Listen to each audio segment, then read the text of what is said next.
My colleague Gurprit is going to pick up from me in about 5 minutes and start talking about what we're planning to do in 2018. But we thought it'd be helpful to bridge between the wide vision from Jim and from Sasha and start talking about why we're framing what we're doing and how we got to our action plan for 2018. So, lots of challenges. Nothing new there. Mental health is an increasing problem. Scandals in organizations that have got good governance, an increasing problem. Grenfell Tower was a disaster in spite of good building regulations. And things aren't going to get any easier. If we think about the next few years, the next decades, population growth is going to continue. There's going to be 10 billion of us on the planet. Okay? Already, there are 6 of us for every 1 in our grandparents' time. We're dealing with a world which is starting to really notice the drain on resources, in a world which is increasingly urban, hence our emphasis on living in cities and the problems of living in cities. And these are lifestyle problems, they're challenges, they're opportunities. People move to cities, they want a better life, but it causes disruption, and change is really hard. With all this going on, I think a lot of people go, where should we start? And this is why it was so important that Jim said, people can make a difference. How do you eat an elephant? 1 bite at a time. And so we're starting here in Reading because Gurprit and Jim and I all live around Reading, and our vision is that individuals can make a difference, organizations can make a difference, and that this is the way we have to behave if we're going to survive 10 billion of us on the planet. Our values are over and above regulations, codes of governance. We know that Grenfell Tower occurred in spite of building regulations. We know that mental health in the workplace is a problem in spite of employment law. We know that from a project that Chartered Quality Institute and the Institute of Directors did, that organizations that have got really well-documented governance processes, some of them have the most appalling scandals. And so the conclusion we've come to is that codes, governance rules, guidance, yes, but it's yes and. And people have to think about the spirit, not just the letter of these codes, and they have to take a sense of personal responsibility. We've got a set of 5 values that we think emphasize people and how they can behave in this world. So if we start with respect, that's really very important somewhere like Reading, which is so multicultural. It's much more difficult to have respect across cultural boundaries than it is within your own tight-knit community. We're talking about compassion, trying to understand the other person's point of view.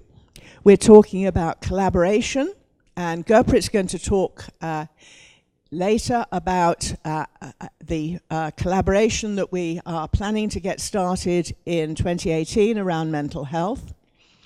It's about responsibility. It's about understanding that what you do impacts on other people. And so social purpose is understanding that impact and trying to make sure it's got a positive impact, because everything we do does impact on other people. Then there's an orange button. And the orange button is courtesy of our friend Superintendent Stan Gilmore. He came to talk to us, and we were talking about our values. And he said, actually, nobody's against those values. But what you guys are doing is you're about action. You're about making things happen. And so this is our orange action button, courtesy of Stan. Okay. What we're doing can be described under 3 headings: to inspire, to get people talking about ethics and understanding ethics, to educate people. So we're going to be providing events. We've already started, and we're going to be providing online training and access to resources. We're facilitating collaboration. And it's really a twofold approach in that we need to work with organizations because organizations can make things happen. But we also are very much a broad church, and so we're looking to enthuse individuals. And so one of the calls to action at the end of this is going to be, when you leave here, please talk to 10 people or email 10 people about ethical Reading and the change it can make. So we aim to be a broad church.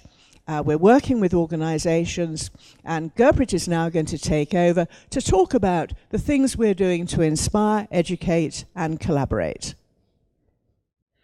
So I'm going to pick up from Gill and talk about the orange lozenge, as Gill referred to it, our action, and what we plan to do and are doing actually as we go forward. There's a whole range of these things we got underway. For example, on the top left-hand corner, what you see there is a picture from our very first public meetup, which was around the living wage. And we've had another one since then around mental health. Both of them, superb feedback. People stayed well after the talks to continue discussions. They were totally engaged. These are meant, and our purpose there is to inspire people and to engage the broad public in ethical topics. So this is a part of the broad outreach that Gill was talking about. We've started fleshing out our resources that we have online on our website. We know there's a lot more to do, but we've made a start on that, and we've got a newsletter which points to resources and some of the things that we're doing and updating people around that. We've got breakfast seminars starting off in March. These are particularly targeted at organizations. So the first one is around the ethics of artificial intelligence, very relevant to effectively Silicon Valley, if you like, in England, or Silicon Berkshire. So again, if you're interested in that, please register your interest in the booking form at the end. We want, and we have mapped out to create an online training platform, a series of video modules, quizzes and other things, scenario-based as well. Two types of those. One is ones that are very short and sharp, inspirational type videos for the broad public that are free for everyone to use and see, and then more targeted, more in-depth videos and training material for organizations. Hence the YouTube signal there to identify that this is an online platform. And what we want to develop is, over time, this platform so people can use it wherever they happen to be, globally actually, in fact. We are totally committed to collaboration. We want to work with anyone and everyone that will help us achieve what we want to achieve and make Reading a better place to live and be. We know that we can't do it alone. We don't have all the answers, but together we think we can do that. One of the things we will be doing is, at the end of the year, we will have an annual conference where all our members, all our partners, we want to put them all together, understand and go through what we've done, critique it, review it, and then with us work out what we should focus on as we go forward. One of the things, again, that we'll do in the breakout later on, that I'll be running, the second part of the breakout, is we want to get you involved in terms of thinking what we should focus on. Okay, so that's very, very important to us, working together. As you were saying, that mental health is a huge issue. There are 1 in 5 people are afflicted by it. I think everybody here will probably know somebody in your circle of friends or family who's been affected by mental health. And there are always opportunities for improvement here in terms of people who could understand better and be better prepared in their workplace to help colleagues who are going through that. So our core focus this year will be around mental health. And a little bit around that, Gill alluded to this. What we plan to do is work with a handful of organizations in this space, and we want to move the dial or at least start moving the dial inside those organizations when it comes to mental health awareness and handling mental health issues in the workplace. We will facilitate this. What we want to do is design and create, working with those organizations, working with expert practitioners. We want to design and create an intervention that will move the dial and help improve mental health in that workplace.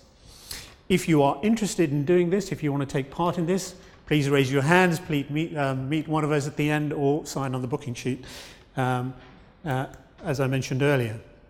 But let's get back to basics, and why should organizations actually worry about ethics at all?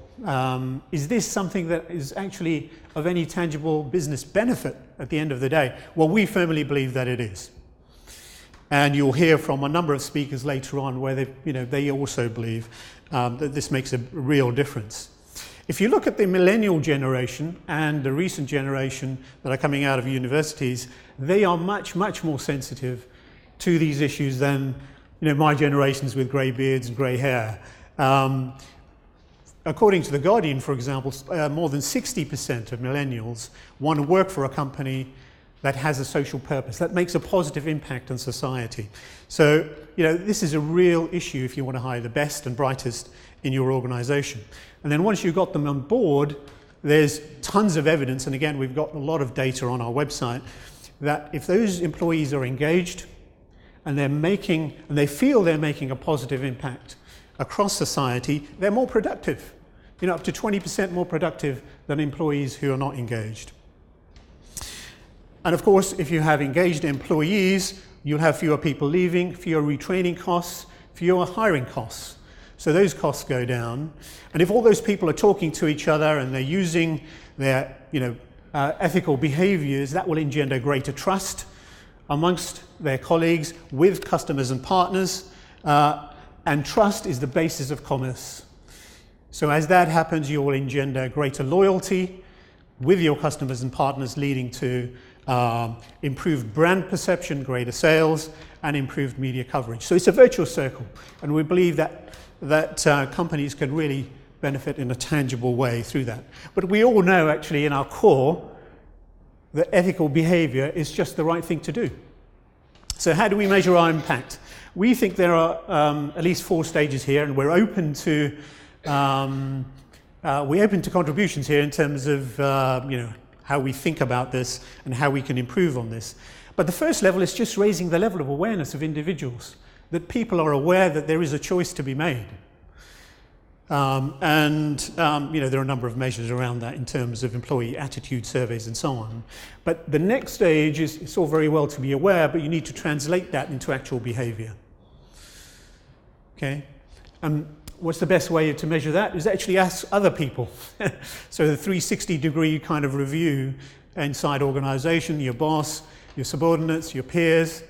What do they think actually you've made a difference in terms of behavior around ethics? And if enough people inside the organization make that change, then you get a real tangible organizational cultural shift. And again, the best people to judge that are the people you interact with, your customers, your partners that are external to your organization. And we believe, as you go through this path, that will have a tangible impact on performance. And overall, if enough organizations do that, that will have a tangible impact on Reading as a whole. So in short, as Gill was saying, we really do face some really tough moral challenges, both at an individual level and as a community. We sincerely believe, as individuals and as an organization, that we can address these better if we have a strong ethical perspective and an ethical lens. Our focus project this year, where we do want to make a big difference, is around improving mental health in the workplace. Please sign up. Please express your interest if you want to work with us on that. Again, we sincerely do believe that if we work together, we can make a positive difference. As Gill was saying, how do you eat an elephant? One bite at a time. So one person at a time and one organization at a time. Thank you very much.